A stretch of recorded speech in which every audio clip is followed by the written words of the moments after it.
Magandang araw mga ating.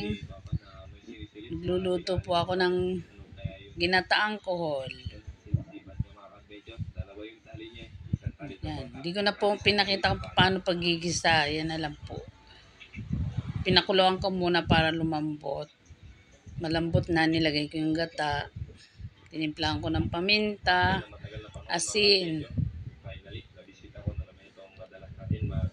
Lagyan ko sili. Yan, luto na po yan. Iga na po yan. Natuyo na, nagmamantika na po. Yan. Kakain na po. Yan, mainit po. Salamat po sa nanonood sa aking munting channel.